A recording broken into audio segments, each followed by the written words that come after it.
करते हैं health insurance पर जीएसटी कटौती की। देखिए, हेल्थ इंश्योरेंस पर जीएसटी कटौती को लेकर गठित group of ministers input tax credit के साथ 12% जीएसटी लगाने के पक्ष में नहीं है। हालांकि group of ministers insurance regulator IRDAI की रिपोर्ट के साथ अपनी सिफारिशें जीएसटी काउंसिल को भेज सकता है। ज्यादा जानकारी के लिए चलते हैं आलोक प्रियदर्शी के पास।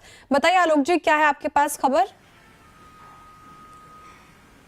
बिल्कुल, देखिए, हेल्थ इंश्योरेंस पर जीएसटी कटौती के साथ साथ इनपुट टैक्स क्रेडिट का फायदा मिलने की उम्मीद कर रहे हैं इंश्योरेंस कंपनियों को निराशा हाथ लग सकती है, क्योंकि सीएनबीसी आवाज को सूत्रों से जानकारी मिली है कि हेल्थ इंश्योरेंस पर जीएसटी कटौती को लेकर जो ग्रुप ऑफ मिनिस्टर्स गठित हुआ है वो इस तरह की कटौती के पक्ष में नहीं है।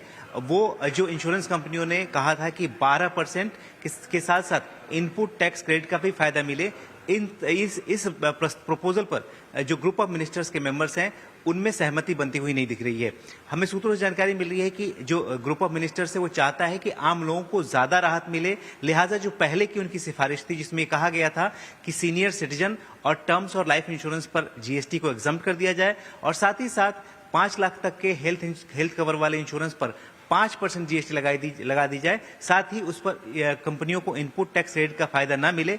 इस प्रपोजल को लेकर अभी भी ग्रुप ऑफ मिनिस्टर्स अपने रुख पर कायम है। अब देखना होगा कि जो IRDAI की साथ रिपोर्ट आई है उसके साथ जो ग्रुप ऑफ मिनिस्टर्स जब जीएसटी काउंसिल में अपनी रिपोर्ट को सौंपेगा तो जीएसटी काउंसिल उस पर आखिरी फैसला क्या लेती है। लेकिन ग्रुप ऑफ मिनिस्टर की तरफ से यही कहा गया है कि इनपुट टैक्स क्रेडिट का फायदा देना है या नहीं देना है, ये ग्रुप जीएसटी काउंसिल ही आखिरी समय में तय करेगी, जो कि अगले महीने मीटिंग जीएसटी काउंसिल की हो सकती है।